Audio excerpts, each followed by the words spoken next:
Hello, everyone. I'm Jim Garrison. I want to welcome you to this session of Humanity Rising as we convene our third of 5 sessions on the very seminal topic of women's history of changing the world. As we've looked at it over the last couple of days, we've celebrated the lives of some of the great women of our time, Maya Angelou, Coretta Scott King, and others. I want to, as we begin this morning, just note the events of yesterday as Donald Trump was arrested and fingerprinted and arraigned in a courtroom in Lower Manhattan. I also want to note that there was a special election in the state of Wisconsin where a woman was elected to the Supreme Court in what was considered the most crucial election in that state for some time. Control of the Supreme Court by the conservative forces would have outlawed the women's right to choose, would have opened up the gateway to further suppression of the vote and the electoral process in Wisconsin. So having a woman win the seat was an example of what we've been talking about here on Humanity Rising as women shape history in very, very profound and nuanced ways. I also want to take note that today is the beginning of Passover, and I wanted to make a few comments on what has been happening in the United States in the democratic process, also in Israel.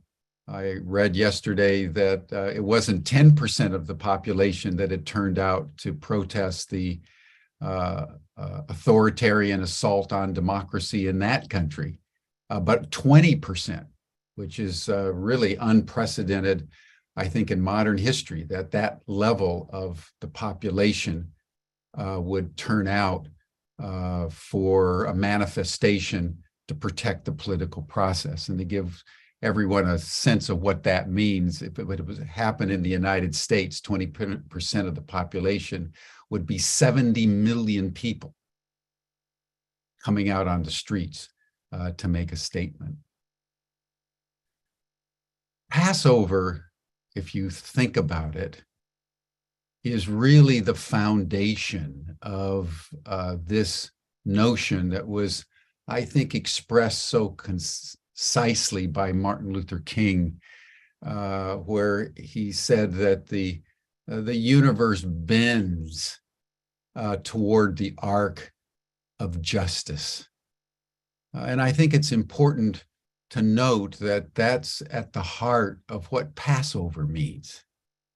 And if you just remember for a moment what happened in that great event that shaped the beginning of the people of Israel over 400 years in slavery in Egypt, Moses rising up to seek to liberate them,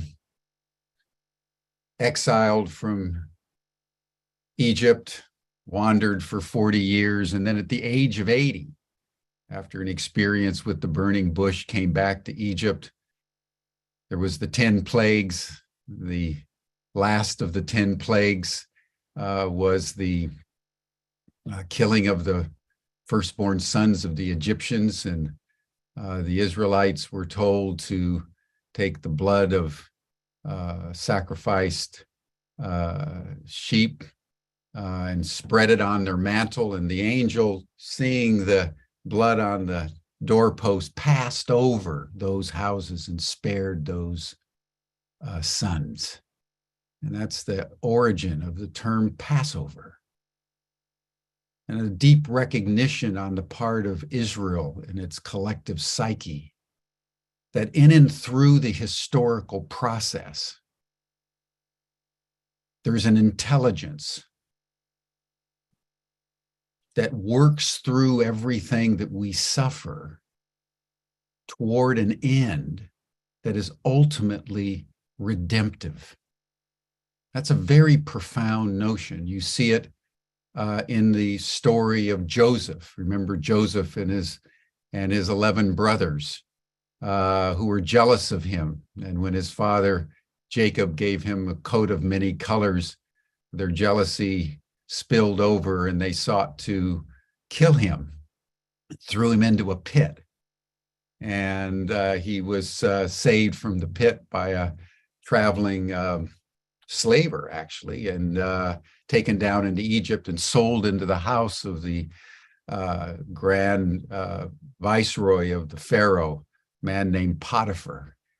And there he distinguished himself, was thrown into prison again by Potiphar's wife, rose out when he told some dreams and rose to the highest level of the land and saved the Egyptians and eventually saved his own family.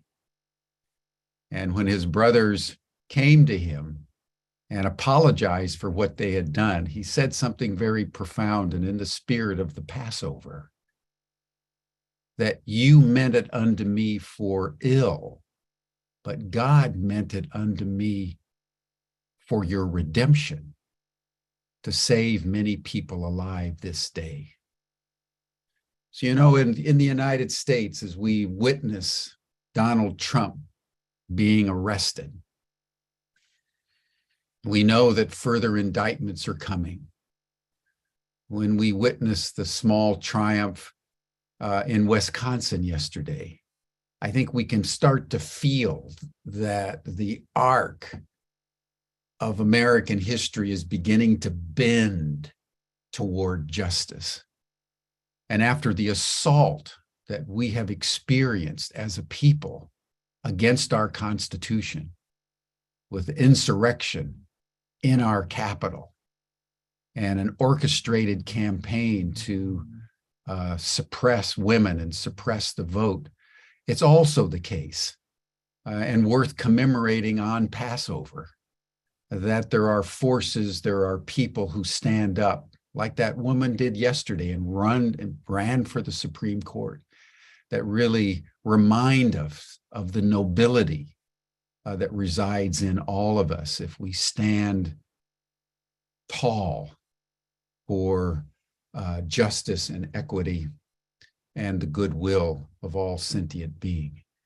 So I want to, again, celebrate what's going on in Israel and the United States and other countries around the world. We don't have time to mention, but we will in subsequent programs as we focus today on how women have, in their own way, helped history bend toward justice.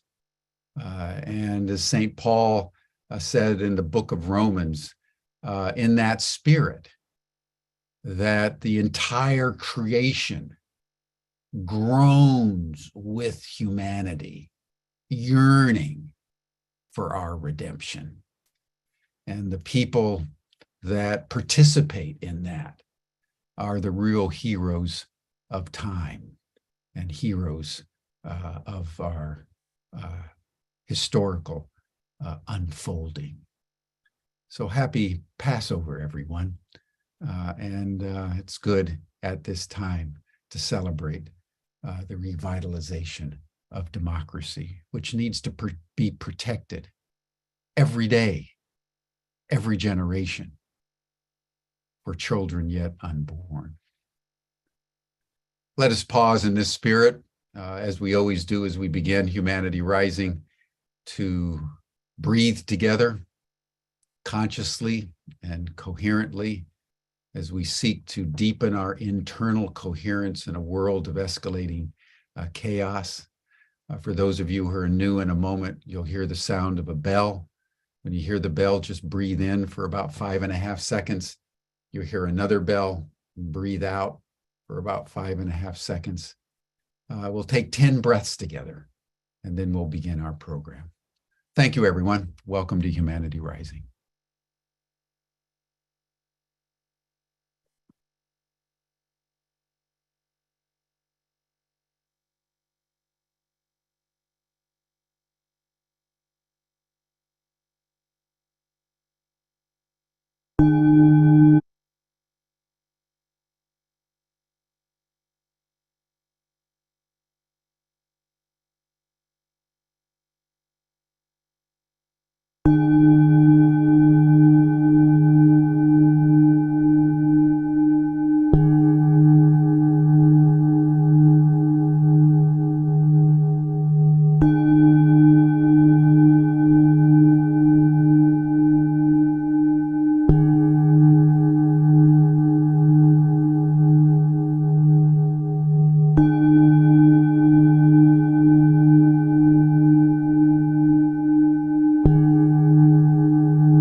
Thank you, everyone.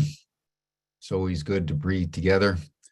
Now it's my pleasure to introduce Tom Eddington, who's convened this 5-day program on how women shape our history. Tom, you know very well, so I won't introduce him yet again. But Tom, thank you so much for everything that you're doing, and I turn the program over to you. Yeah, thank you, Jim, and thank you as always for your opening comments and your beautiful weaving of contemporary moments and history. They're important, having that context, and that's one of the things I've enjoyed about the program this week is introducing both known and unknown women who have made a huge difference in American history. And we'll continue that conversation today. But one of the aside from talking about leadership, which is where we focused the last couple of days, and the qualities of leadership that the women we profiled and certainly our panelists have exhibited, the other piece that's been present for me, we talked about faith yesterday, and faith opening the door was a beautiful metaphor and a way of thinking and being in the world. But we've also talked about indirectly hope, and we've also talked indirectly about love. And so I'm looking forward to bringing more conversations today about hope and love into our conversation. So let me quickly introduce the panelists joining us again today. Janis Kearney. Janis grew up surrounded by dirt roads, bayous, and cotton fields in Arkansas. She's the author and publisher. She wears her southern-ness on her sleeve and writes about hers and other Southerners' miraculous lives throughout their short histories, through memoirs, autobiographies, biographies, and fiction. Janis grew up in a cotton field. Her father was a tenant farmer in Arkansas, and she made her path all the way to the state house in writing about the politics and public affairs in Arkansas as the editor and publisher of the Arkansas State Press, and to the White House in Washington, D.C. as a personal diarist to President William J. Clinton. She's the president and founder of the Celebrate Maya project, where we've been talking this week about Maya Angelou and her contributions to the world. Also joining us again today is Shadia Alvarez. She's a passionate and dedicated educator and community leader, proud product of New York City public schools and a progressive education. Shadia graduated from Antioch College, where she joins us again today. And I'm delighted to share that joining Shadia is some of her students at Antioch. So welcome to you both. Shadia, let's get started with, are you able to join us, Shadia? There we go. Welcome to you both. Let's get started with today's program, Shadia. So I know you've got some exciting lineup and some things in store for us that are just a further celebration and extension of our programming the last couple of days. And for me, I'm looking forward to this piece of the program, where at least from my perspective, we get to introduce hope and love into the conversation. Thank you, Tom. And, I said yesterday that I had a treat for you all today. And so the first thing that I wanted to share with you is a video recently made by the King family about Coretta. And then the second thing is a video that we have from a group called World House Choir that is located here in Yellow Springs, Ohio, and works with the Coretta Scott King Center. And they'll be singing a song that I think is very appropriate to the work that we're trying to do. And then after that, I have the treat dessert. I have these wonderful, amazing students and also partners of the Coretta Scott King Center that will be singing and doing some poetry. They will introduce themselves. They're very self-determined and amazing people. And I think that they can share a little bit about who they are. So if we can have someone start us off with the Coretta video, I think that you guys will enjoy it a lot.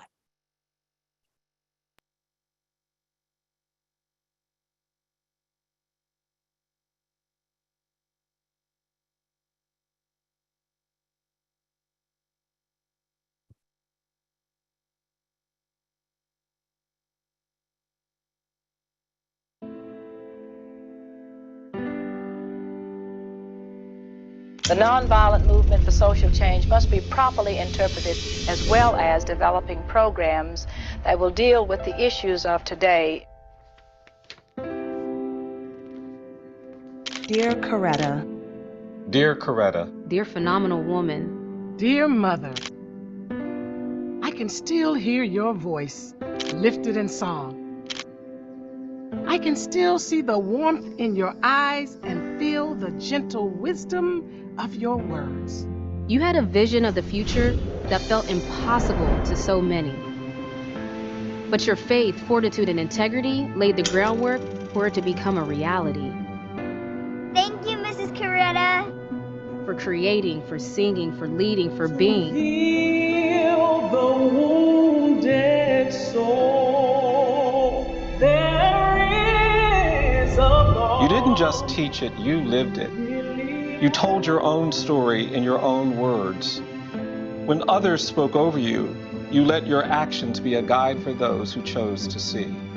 You are glorious, not because you are perfect, but because life's imperfections taught you grace.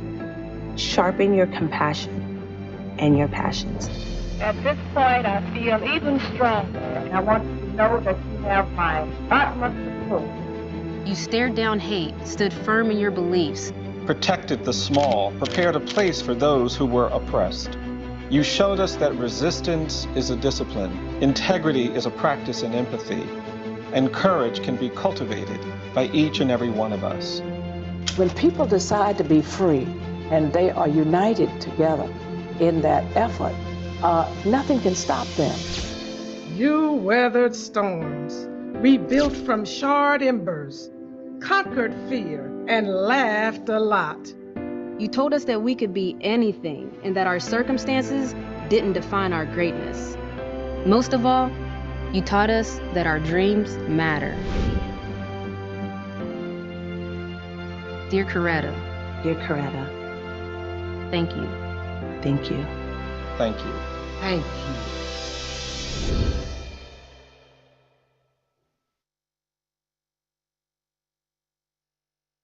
Thank you for that. We include that video as a testament, not just of Coretta's life, but of also the work that we still have to do. And so I hope that moved you to see Coretta as so much more than even some of us have been able to see for a while. Her story is still emerging, as we said yesterday. And the next video is from the World House Choir. And they've been doing a lot of work with the Coretta Scott King Center. They've been a choir that has been around for, I want to say, almost 10 years now, particularly doing a lot of work around how do we bring back to life the songs that were sung in the 60s? How do we make sure that the work that we are doing as musicians and artists continues the thread of the movement? And so you'll see that in this video that actually was done during COVID when they could not meet as a choir. They did it on Zoom. So I hope that you enjoy it.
Of the Jewish tradition, the sage Hillel said, "What is hateful to you, do not do to others."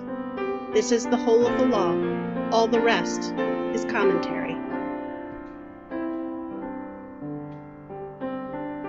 In the Hindu legend of the Mahabharata, the divine Krishna declares, "This is the sum of duty. Do nothing unto others which would cause you pain if done to you." It is written, it is taught, may it be so.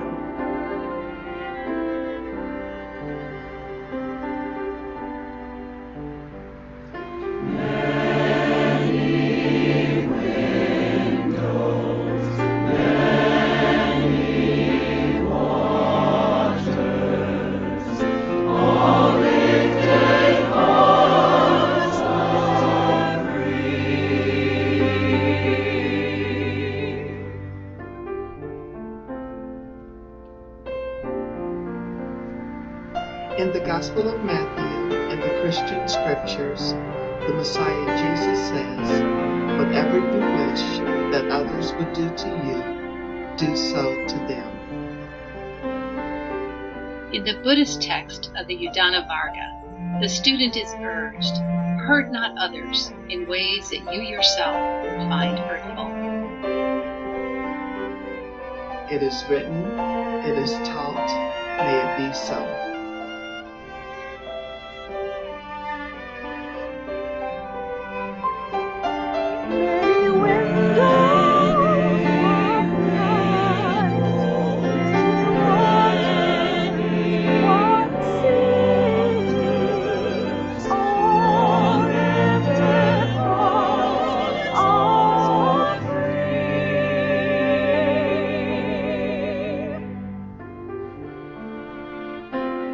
In the Muslim hadith of An-Nawawi, the Prophet Muhammad, peace be upon him, teaches, "No one of you is a believer until he desires for his brother that which he desires for himself."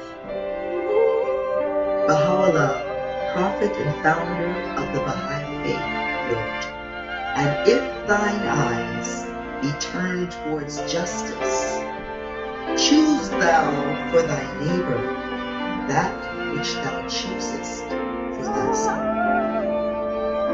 It is written, it is taught, may it be so. Many windows, one light, many waters, one sea. All lifted hearts are free.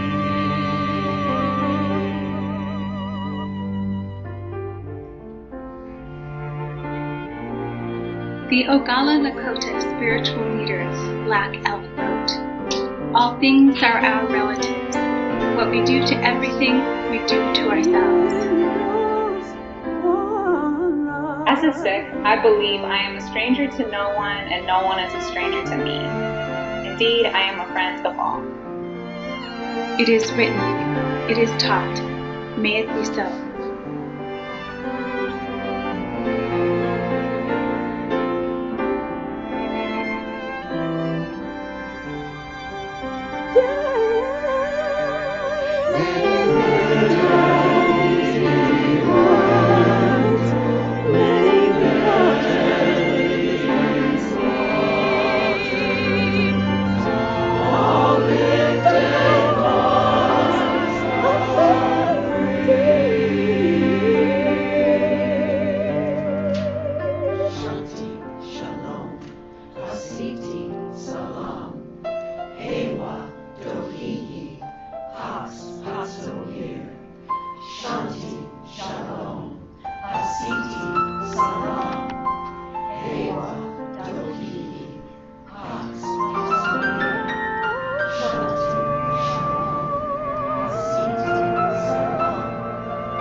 Thank you.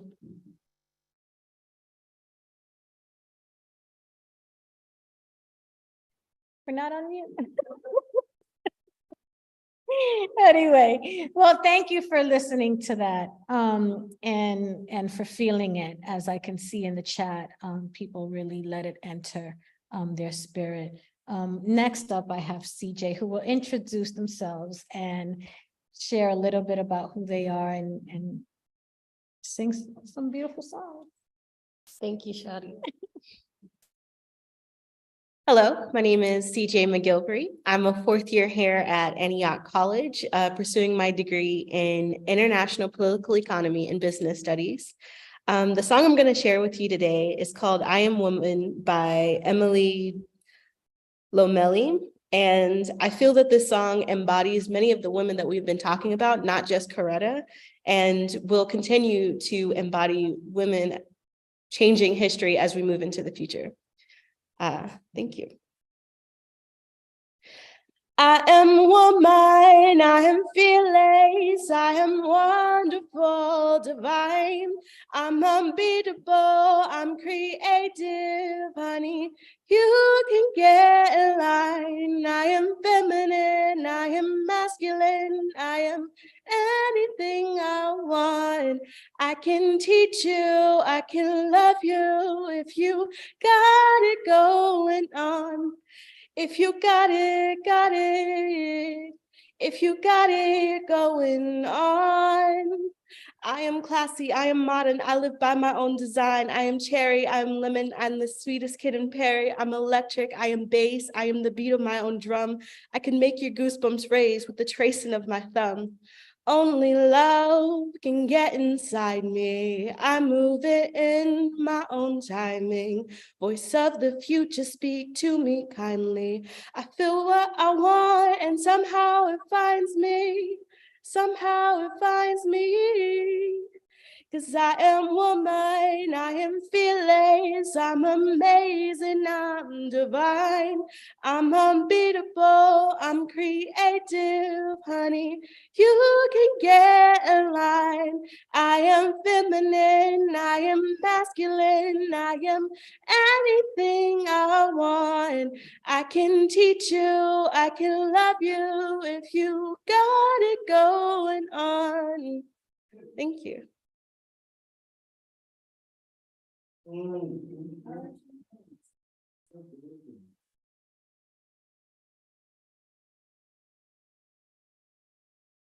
All right, peace, everyone. My name is Truth Garrett, and I am a hip hop educator that works with the youth, and I work with the Coretta Scott King Center when I have a chance.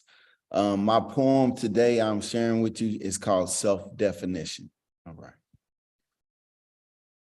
My words put into the air causes friction, irritating the ears of those that listen, because many things are heard, but not all perceived. I'm singled out most of the time because of what I believe, such as they called us inferior to hide the Black man's interior. In God's image, we were made to deliver. Black man, please remember, because time is a sport. And if it was a sport, we'd be losing in the last inning. But how can you tell who's winning when every other second's a new beginning? I guess what I'm trying to say is it's never too late to stand up and play. Sister, sister, oh, sister, you've been on my mind, oh, sister.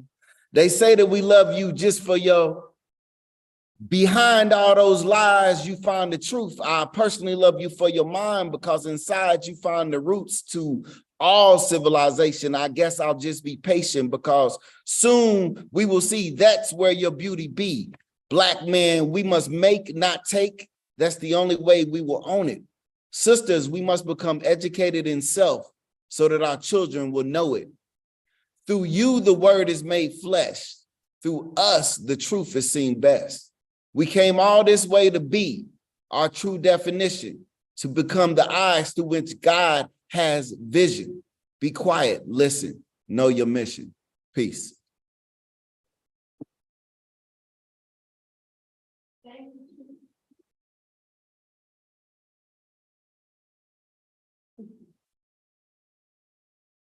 Hi, everybody. My name is Letitia Lachey.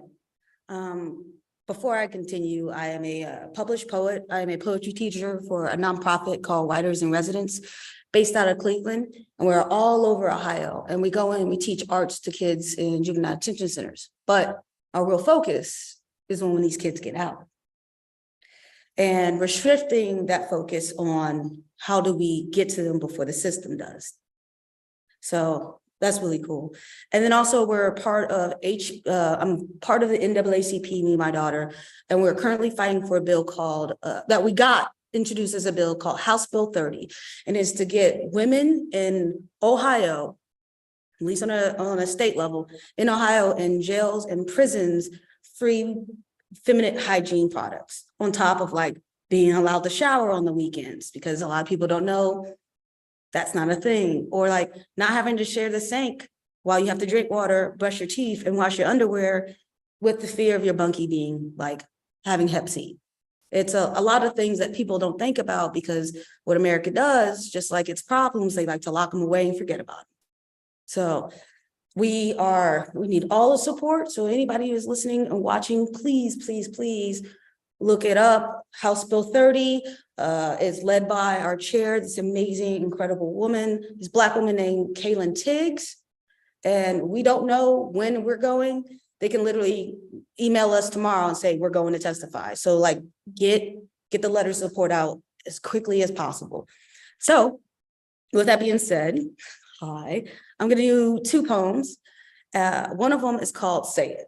And it's really important that you hear And I want to just make a context. I was going to read this poem before the Zoom had started. I'd already discussed, but the way things have came about, it just makes this poem even more relevant.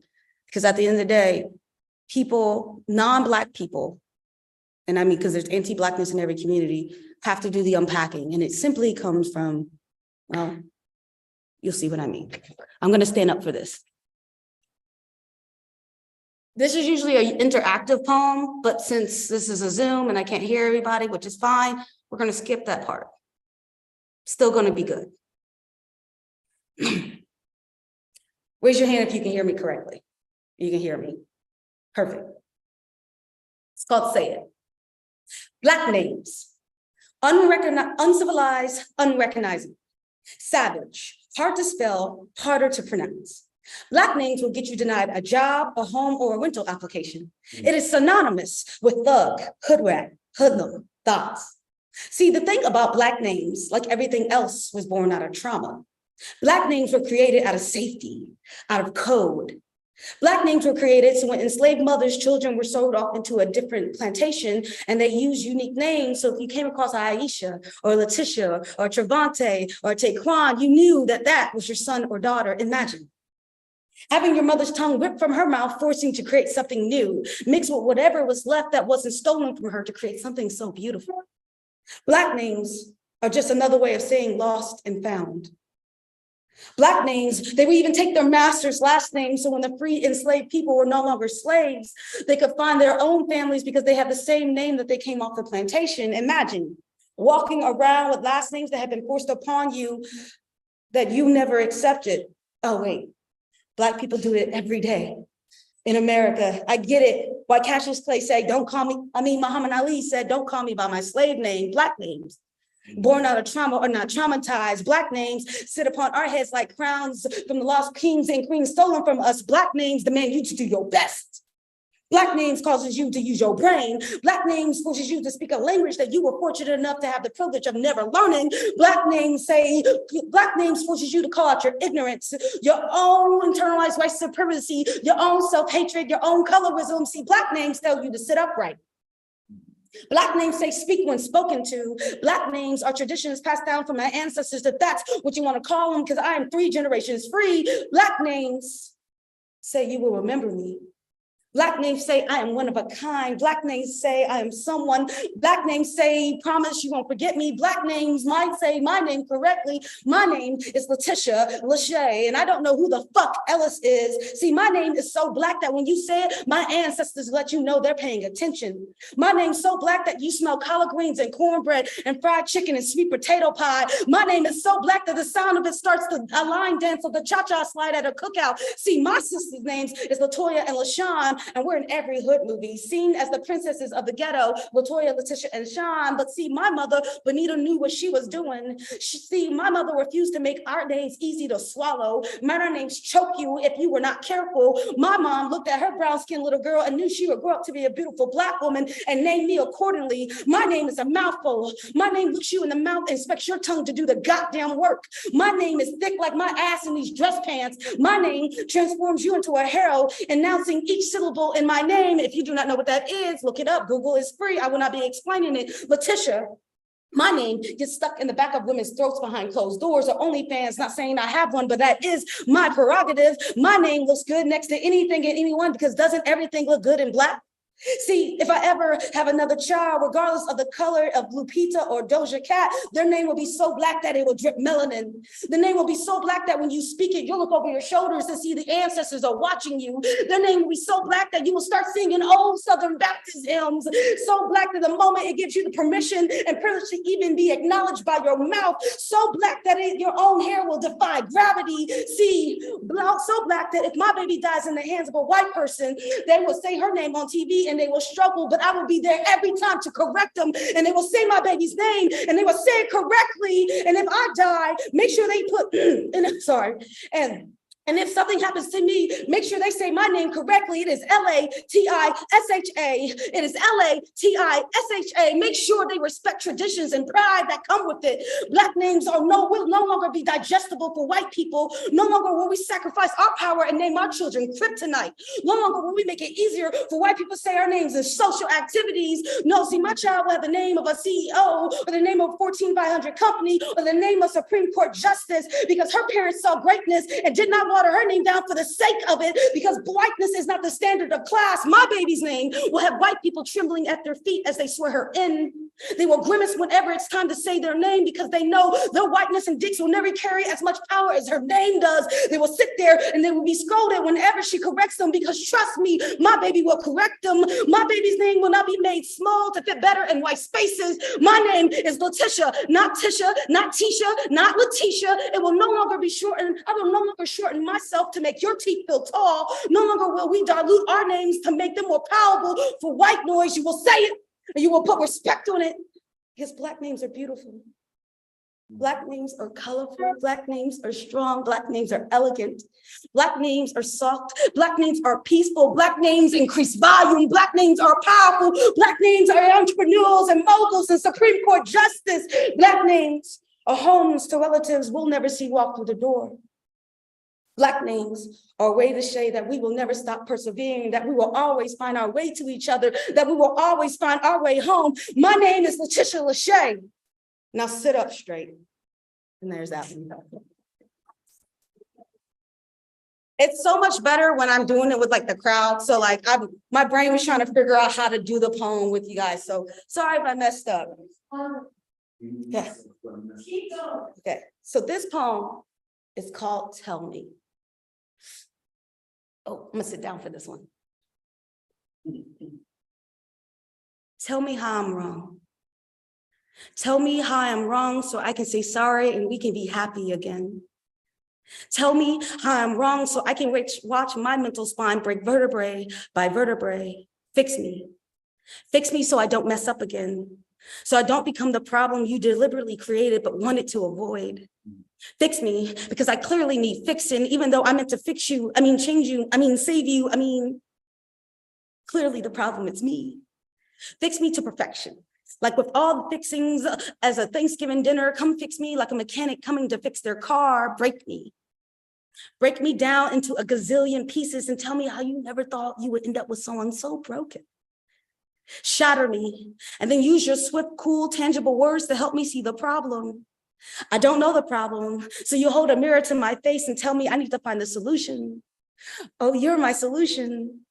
But I thought my love was powerful, that my love would conquer your demons, and somehow I've been gaslighted to believe that I'm the devil that created them all, but I'll change. Fit your image because that's the only way this relationship, this friendship, this marriage will ever make it through. Leave you. And now I'm with somebody new with so much baggage that it takes 3 U-Haul trucks to transport. And now all those promises of I will change were actually my echoes because you were always the problem. And that's that. Thank you guys. Thank you. You guys are dope. Give it up for Shadia. No, give it up for you guys. I love you guys. Oh, I hope y'all felt that. I hope you felt the power and the anger and the hope and the faith. Letitia, Truth, and CJ, and Chloe, our manager, who's right here, keeps us all together. My daughter right here. I hope that you felt that energy from us. And I know, Janis, as we go into talking about Mahalia, that this is what she left for us, right? So, Tom, I pass it back to you. Thank you for the gifts this morning, Shadia. That was absolutely beautiful. And I've been watching the chats, and clearly the people joining us today in the chat room have been moved as each of us have been. I'm not even sure where to start after that, but when I was watching the Coretta video, one of the things that stood out for me was there were steps, and written on the steps was nonviolence, or non-existence. And part of what I've been moved by this week in the conversations that we've been having, how each of the women and the two of you inherent in the leadership that has been exhibited is that fundamental understanding of non-violence or non-existence. And that the leadership qualities we've been highlighting and talking about are based in faith and hope and love and connection and what's in service of the everyone. And I just wanted to share that observation that I had from what was there this morning, what moved me, and what has moved me through our conversations this week.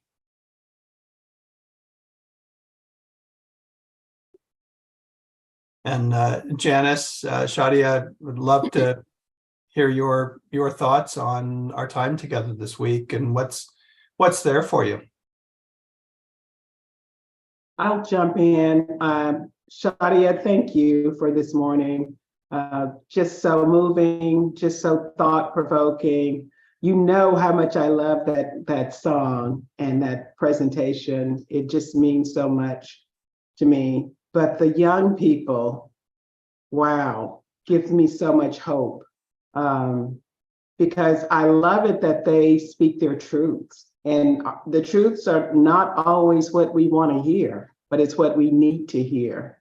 And I'm so grateful that you brought them and allowed them to do that. Thank you so much for that. This week has been wonderful for me, Tom. I've enjoyed it so much. I've enjoyed Shadia's stories and her presentation on Coretta Scott King. I've learned so very much. We think we know people, but we really don't until someone who's really done the work share that information with you.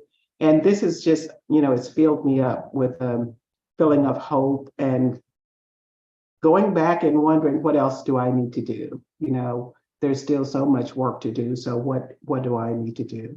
I just thank you for this experience, Tom. It's been a wonderful experience. And we know that women are not where we need to be. So we have to continue this work, continue this charge. And it's not, as I said earlier, it's not just a month. It's a year-round challenge and work that we have to put into it. And I'm just grateful that you all have made this possible for us to share our stories about women that we have interacted with and know. So thank you for that. Thank you. Thank you. And I feel the same way, Janis. I feel that we're called to be a part of a message that began way before us, but that needs to be present up front and center. I also feel that a lot of times, particularly as we move through at least movement building and understanding how movements have shaped our society as it is right now, that we silence voices that we don't even realize. And so I feel like my responsibility in bringing Coretta's story, but also in bringing the students and the poets and our partners to share their voices is because it's a responsibility. It's not good enough for us to just do Coretta's biography. We have to be able to show how it actually shows up today. Mm-hmm. And a lot of times also, I will say, particularly, we can't sanitize the programs like that. That's also another part of being real with ourselves about what our contribution is going to be. That if we can't listen to the voices that don't sound like ours, then we lose the magic and we lose the ability to make relationships outside of what we know. And so I know that it's been hard to bring that calling to higher education, but at least for where I sit at Antioch College, higher education is not going to be able to be helpful to us as we create a new society unless it's willing to bring in the voices that are right now at the periphery, right, of the ivory towers. And so that's something that I believe that Antioch College is rooted in that history. I believe that Coretta being here with us as both a student and having her own struggles here, as a student, bring a reality that we can't ignore, shake, and that we should always be looking for. And so I feel like that's my contribution, and that's my, some people say it's a gift, but I think it's a responsibility that I carry really close to my heart. So. Something that's very present for me in the conversations we've had this week is that I look at the traditional leaders that we've had in our society in contrast to the women that we've highlighted this week and the two of you. And the traditional leaders, one of the qualities, one of the attributes I see over and over again is they're playing a zero-sum game. And what we've highlighted in the last couple of days is a very different kind of leadership. That if we all don't win, then nobody wins. And I'm wondering what the two of you want to share about that. Go ahead, Janis. I was just going to say, I definitely agree with you, Tom, but I also think that is a female perception of leadership, that if we don't try to include and expand and make things better for everyone, then we really aren't being successful at leadership. And I think the more women leaders we get, I think the world becomes a better place. I absolutely believe that, because whether we were taught it or whether, God endowed us with it, women have a sense of sharing and including a lot more. Not every woman, of course, but I think that is a female trait. And I'm grateful for that. And I think that should inform us that we should work really hard to change leadership as soon as possible if we want to make this world better. The other, to piggyback on what you're saying, Janis, and to go in a different way, I think also not, it's the mothers and the women. I also think that we have to, and I've been thinking a lot about this, in leadership, be able to take a step back and think about what vehicles we use to transmit the values and the belief systems that we want to co-create. Because I think also that our way of entering into the conversation in a lot of these institutions is to mimic what has already been done. So, I have a friend that says, we just gave racism a new, by creating, some of these new programs, we gave racism a new bag and some new lipstick, right? And so the point is, that's right. If we just mimic what was already there, yeah, we can diversify. Yeah, we can make the institution look colorful, and our pamphlets now include all kinds of folks. And now we're this and we're that. And it dilutes, it's not that that's bad, but it dilutes the core message, which is our responsibility is to create humanity for all, right? And the only way to do that is to hone in on how it's been disproportionately taken away from those that are Black and brown in this country. So it's an interesting dynamic that I think as we move into this new economic reality, the stuff we're seeing in the media right now, and even all of the pieces of this diversity, equity, and inclusion agenda that is in national now, that we need to think about how do we not just colorize things, but really get to the root cause and really address the root cause issues. Yeah, thank you for sharing that. I was hoping that our conversation this week was going to go in that direction as well. If we look at the history, starting with affirmative action. And then we had the introduction of diversity, at least in corporate America, several decades ago.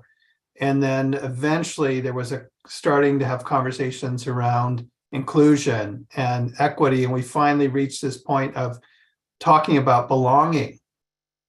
But all of it, to your point, Shadia, it's just window dressing because it's not getting at the core issues. And I wonder if you want to share a bit about that. Yeah, that's actually what we do in our 2.5 day. And I know some people in the chat are asking for links and resources. I promise to send you, I'll put some in the chat, and also I'll send some to Tom. Maybe you can send it out to the participants later on. One of the things that we do in our Getting to the Root Racial Justice and Human Rights workshop is address how racism was constructed. Not just, most of us have either experienced, some kind of racism as individuals. Some of us are able to talk about it in an institutional manner, but the reality is that going back all the way to how this started, how was it created at the beginning of this nation? Not, if we just look at the civil rights movement as the place of inception, then we miss a whole lot of history. And so we talk about the creation of the word white, the creation of Caucasoid and the Caucasus Mountains. And, we go back into the history and then walk through it with a contemporary lens to how it impacts today. We talk about the difference between individual, institutional, and systemic racism. We identify and we help our participants identify how cultural, linguistic, and militarism are applied racism and how they show up, how we can identify them in our institutions. And then we do a piece on organizing. So how have these movements been able to cause mass change, and what does it take to actually organize that kind of movement? And so that's some of what we do in the Getting to the Root workshop. And it's been the only way that we've been able to create a shared language in this nation around anti-racism. And I will brag a little bit. For those of you that are now looking at the diversity, equity, inclusion work, I have to tell you that work, the core of that work on anti-racism started here at Antioch College with the work of Steve Schwerner and Dr. Jim Dunn and Bill Chappelle, who you will know is the father of David Chappelle. They started that curriculum and created an organization called the People's Institute, which now has trained over 2 million people in the United States. And so I will share some more resources on that, but there's a lot of history there. And for those of you that are doing equity and justice work, it's good work to be connected to a shared language that then allows you to be even more effective in the work that you're already doing. Thank you, Shadia. Janis, do you want to bring another iconic woman into this conversation? Sure, absolutely. If I start coughing, I'm just going to stop because I have this terrible cough that I'm dealing with. But thank you for that introduction. I want to talk a little bit about Mahalia Jackson, who kind of is a part of this whole story that we've been talking about. She and Dr. King were very good friends.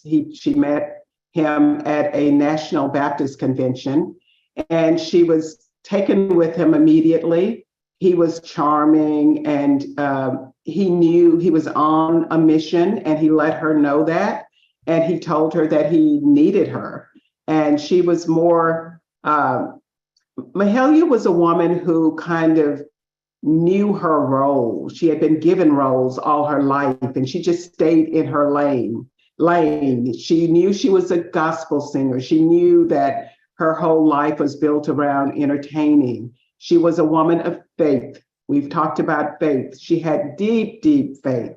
And most people who know anything about her, they know of her deep faith and her commitment to gospel and how people tried so hard to get her to go from gospel to some of the other secular music, the jazz and the blues, because she did have some thread of that in her singing. But she never crossed over because she felt like that was God's telling her that this is what your role is. And she shared that with Martin Luther King and said, I'm not a politician, I don't get out there. And he said, but you're a leader, but you are a leader. People listen to you. And if it's your music, if it's your voice, that's fine. We all have something, but you have to use it for good. You have a responsibility. And she kind of fell under his spell, and she became one of his greatest followers, advocates, fundraisers.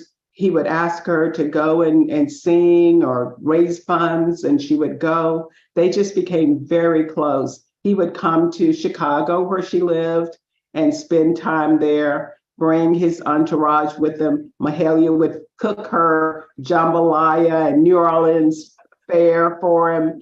They would sing and talk and laugh. So they had a very, very close relationship. And, which also meant that she had a close relationship with Coretta Scott King as well, who she loved. Mahalia, when Martin passed away in 1968, I think it did something to her. It took something away from her. He gave her hope. She believed in what he was working toward. She believed that with him, that we could actually see some changes in the world. So his death really took a huge toll on her. She had been a part of the 67 March on Washington. She was a big part of that. She sang there, sang twice there. And as a matter of fact, she was actually the person that kind of urged him on to make that speech that he finally made. He had started out making a more broad, speech, but she was the one who said, tell them about the dream, because they were friends and he had talked to her about his dreams. And that's what she said, this is what people want to hear. Tell them about the dream. So we know that became, the number one speech for Martin Luther King. So when he died, she was asked to sing at his funeral. She sang at his funeral, and she just stayed very close to Coretta Scott King after that. And she even, she helped Ralph Abernathy, who was Dr. Martin Luther King's right-hand man. She helped him kind of become the leader of the cause after that. So her work, her civil rights work, nobody would think of her as a leader, but she was a leader in a sense. He depended on her to get him into positions and places. Chicago was not open to him. Chicago did not want to see him coming there and making speeches and marching. She was the one that opened the door for him. She was the one that introduced him to Mayor Daley, who ran Chicago. She was very good friends with Mayor Daley. And she was the one that said, this is a good man. I want you to open your office and open your arms and bring him in. And that's how he got into Chicago. That's how he did that march, that very traumatic march in Chicago.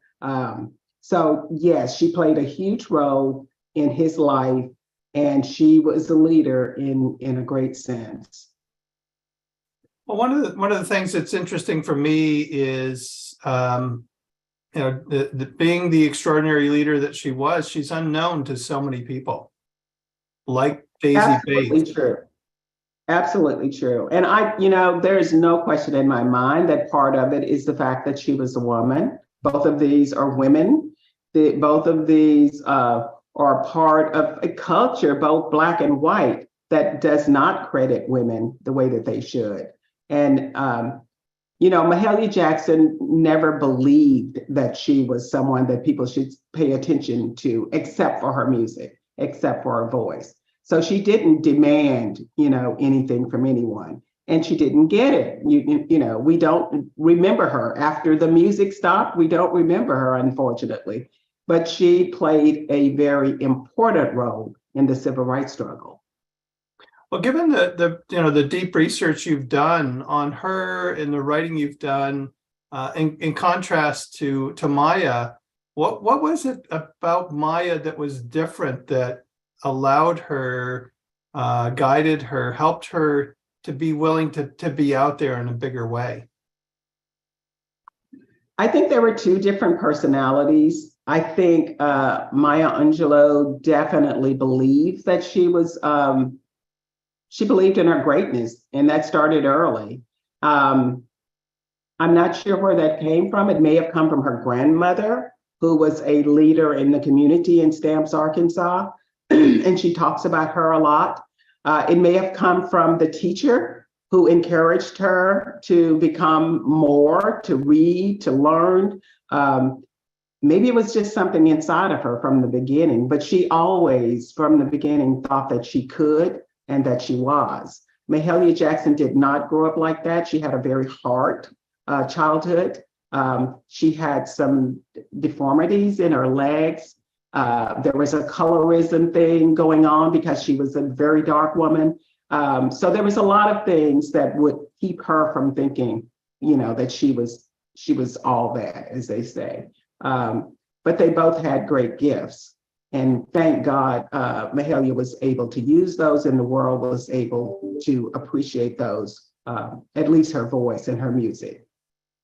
And Shadi, do you want to talk a bit more about Coretta and how she accepted the mantle that she took after Dr. King's death?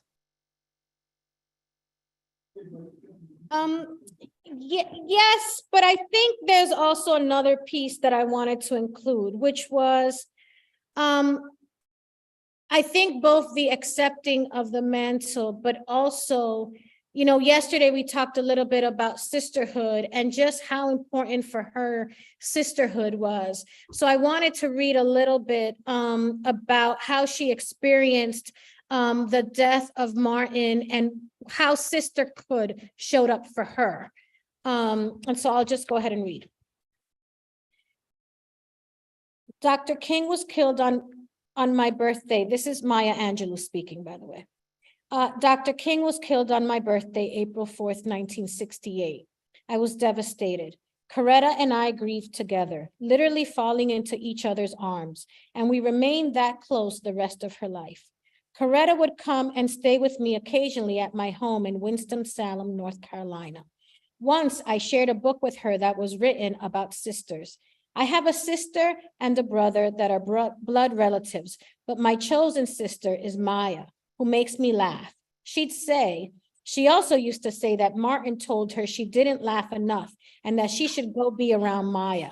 I knew how to make her laugh. I'd sneak up on her and whisper something in her ear or tell her a joke.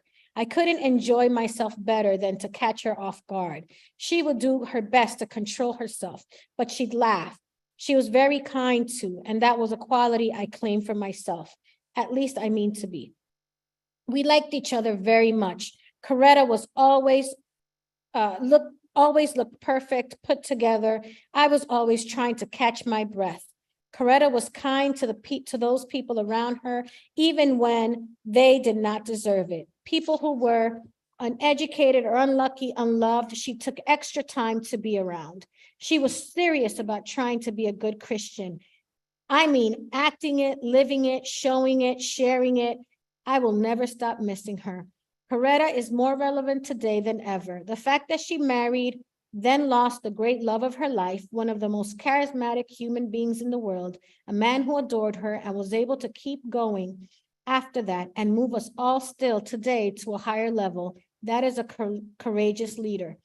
Coretta showed her womanliness, not just her humanness. On one level, it is very possible to become an old female who lives long enough by managing to not get run over by a truck. Then there's a female who takes responsibility for creating something better in the times that she has and in the space she had to occupy. That is true greatness, and Coretta did that. And so she, I really wanted to share that yesterday and I didn't have a chance. And then I said, I want to share it today because I think we never, again, back to our first day, we look at leadership as one-dimensional. And it's really the power of that sisterhood that kept Coretta going. Now, I think that if we can just even take a little bit of that, it goes a long way. So, and Janis, I know, I know you heard that one before, but I know you liked it a lot too. So it speaks to the power of their friendship and their commitment to each other. And Shadia, I don't know whether we mentioned it or not, that we actually, for the last 2 years, we've done a conversation, virtual conversation on sisterhood, because both Maya and Coretta Scott King's birthdays are in April. So the last 2 Aprils, not this year, we have recognized and honored their birthdays together.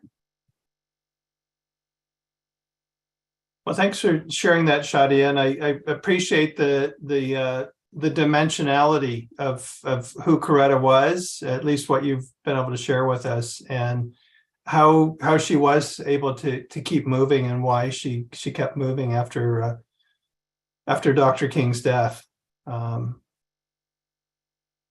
It's an extraordinary position to have found herself in, and to understand what it meant for her children, what it meant for her, what it meant for our country.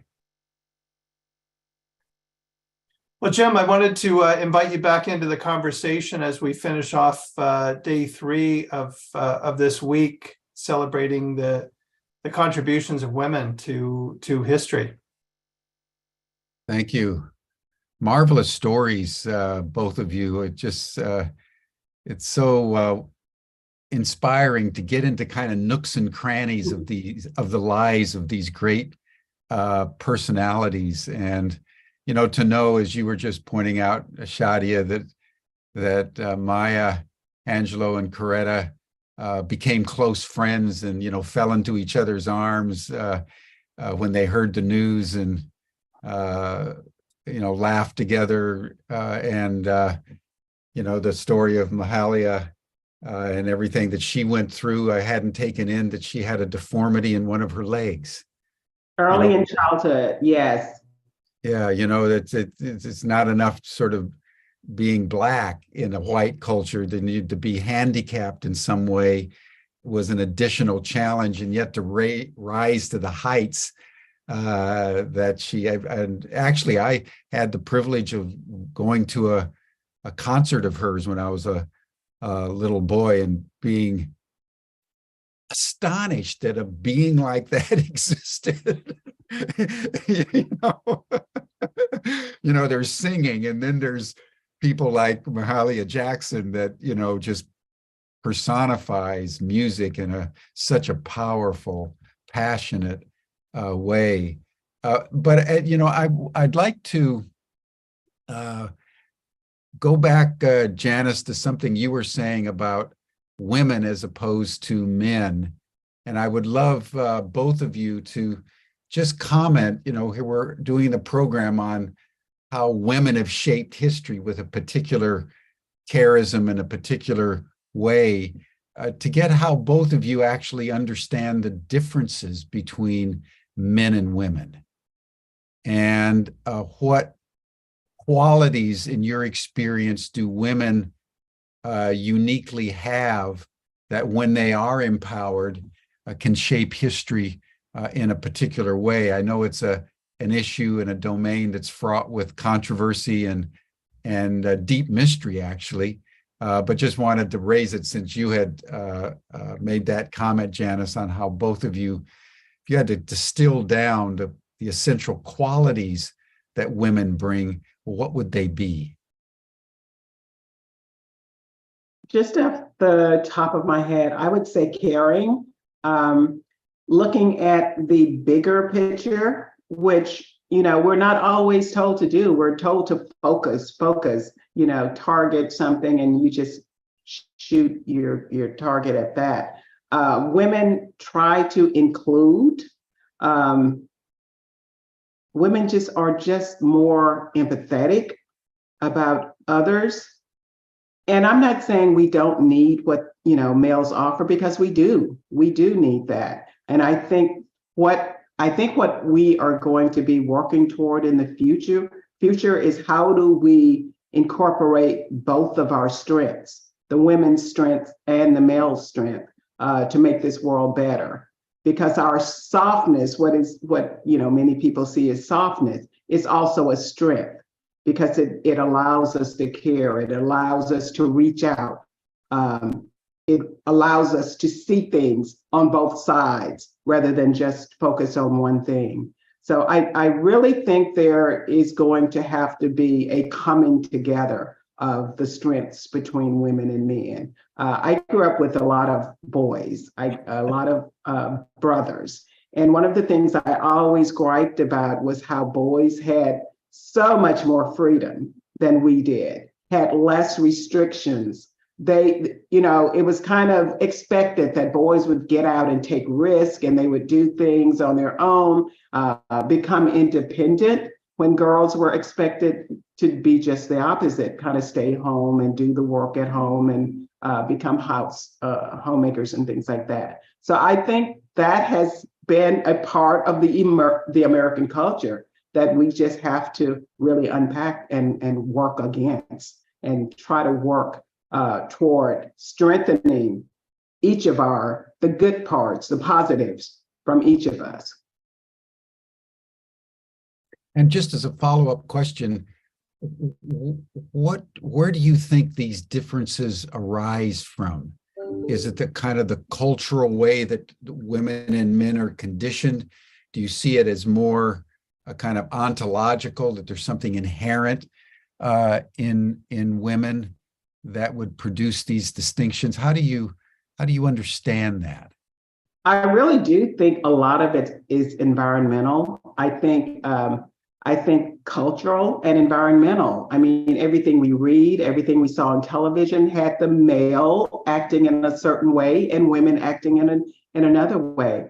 And when our boys come to the world, we are expecting something different from them than what we're expecting from girls. So it takes work, really, to go against what has been tradition in our culture. And I think that is the challenge for us. Yeah. And just as a personal question, of the 19 kids, how many were boys and how many were girls? 11 boys. So they had the upper hand. Yes. I love my brothers. Don't get it wrong. Just so you all know, we are having yet another we are too. Storm and tornado. So I don't know what's going on this morning. It was 70 degrees. I mean, I do know what's going on. I just want to pretend in my mind for 5 minutes that I don't. So I just want to say this, that I think that conversation also is one that is rapidly changing with this generation. And I think we're learning a lot about not just gender stereotypes, but the ways in which we've constructed gender and gender roles in the midst of institutions that have already told us that some people are valued and some people are not. And so, if I talk to my students, or if I talk to some of the young people at the high schools, they would say, well, Miss, we don't even believe in that anymore, and they would talk to me about the gender binary, and they would talk to me about pronouns, and they would talk to me about trans rights. And so I think that all of those conversations, that, Jim, requires another 5 days with what I would say would be experts from those communities, right? Because our understanding, my upbringing was very based on boy, girl, woman, man, cisgender, and the generation that we're working with now, or that we're growing up with now, is fighting that. And we have a responsibility to figure out why. Doesn't mean we all need to agree or disagree or even take a position necessarily, but we at least need to do the homework to understand it. And that's something I'm trying to do for myself. As my students say, as a cisgender woman, that's one of the things that I'm trying to do for myself. If you hear thunder in the background and the electricity goes out again, we won't have a generator. So I just want to let you all know this has been fabulous so far. Well, maybe we should let you go, but I mean, the domain that you're raising, Shadi, is vast. That the traditional gender sexual categories, as Janis pointed out, that were so neat and tidy when we were kids, is completely breaking down. And it's breaking down from the inside out. these young people are just coming into the world in with a different frame of reference and kind of shattering all the historical categories of identity. Just in the few minutes we have, I'd love to explore that a little bit more in relationship to this question of how women in particular can help shape history.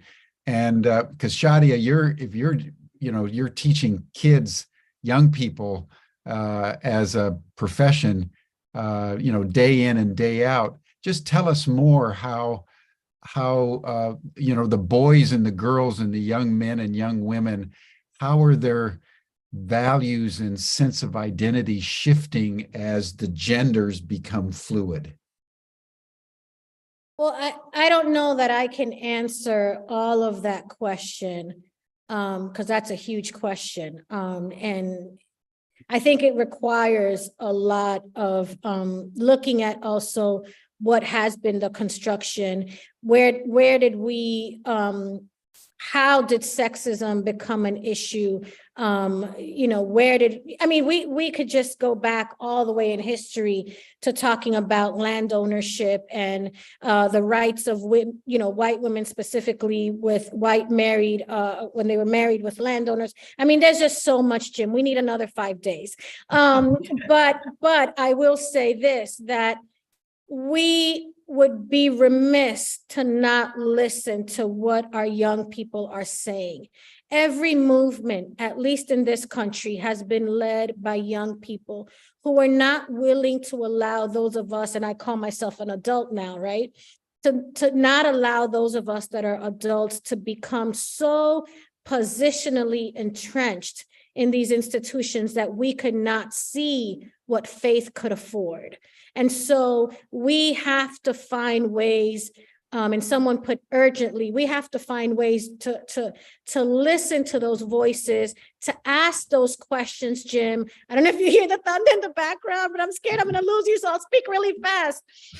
To listen to those voices and to make space for those voices and be vulnerable enough to say, you know what? I never thought about it that way. I did not consider that.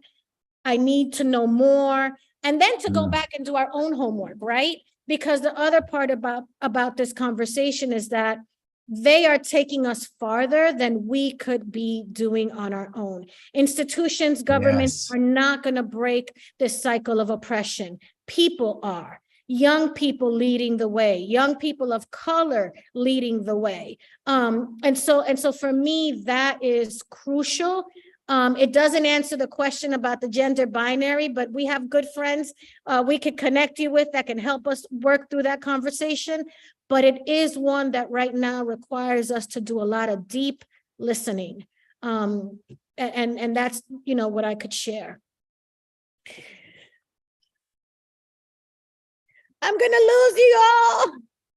Yeah, maybe we should bid Shadia goodbye as she deals with. Thank you so much. This has been amazing and wonderful. I feel I'm in community here. Janis, thank you for being the bridge into this space, and for honoring me with allowing me, to be a part of it. Thank you, Tom, Jim, and the 50 plus people that have been connecting with us. I really, really appreciate you. And I know I'll see you again. So I'm not worried about it. Y'all stuck with me now. With pleasure. With pleasure. Good luck. Thank you. We'll talk again. Yeah. Thank you, Shadia. Bye-bye. Thanks, Shadia. Janis, any comments on that issue or any closing comments you'd like to make? My closing comments is that those young people that spoke today just reminded me that we have leaders in the making, and we really have to, as Shadia said, we have to start listening and we have to start doing our homework, because life is going to shift. I mean, things are going to shift, and it can shift, positively, or it could shift another way. But I think it behooves us to start listening and start trying to work with young people rather than standing back and saying they've gone to hell in a handbasket. because they will be our future leaders. I'm so proud of that. And I don't think 50 years from now, we have to worry about a Mahalia Jackson or a Daisy Bates, nobody knowing who they are, because that will change as far as women. Whatever their contributions are, they will be given their honor and given their credit. That wasn't so 50 years ago. Yeah, beautiful point. Been so nice having you, Janis. It was a pleasure and an honor. Thank you guys so much for inviting me. Well, thank you, Janis. It was great collaborating with you on putting this first part of the week together, and thank you. Part of the inspiration for the rest of the week. So thank you. Thank you. And if I can, I'll jump back on and watch the rest of the week. So Tom, do you want to tee us up for what's in store tomorrow? Yeah, tomorrow I'm delighted to continue this conversation and highlight another extraordinary African-American leader. We've got Dr. Jocelyn Elders, who was the U.S. Surgeon General during the Clinton administration, the first African-American woman to hold that position. And not only will we be talking about her role during the Clinton administration, but her life's journey and the impact that she had after leaving her position as Surgeon General. And I particularly appreciate one of her comments. She's quoted as saying that we've tried ignorance. Let's try something else.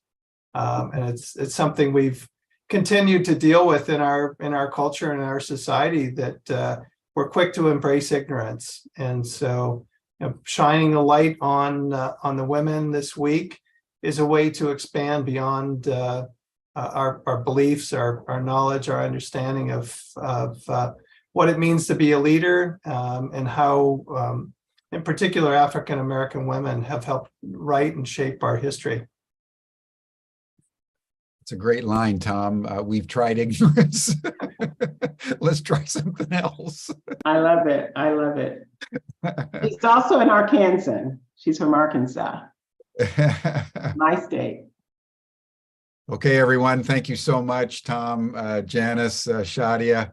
It's been wonderful having you over these last several days. And that brings our session to a close. You're all welcome to the after session chat. You'll see the link in the chat box, and we'll see you then tomorrow for day 4 of our 5-day program on women's histories of changing the world. Thank you all. Bye for now.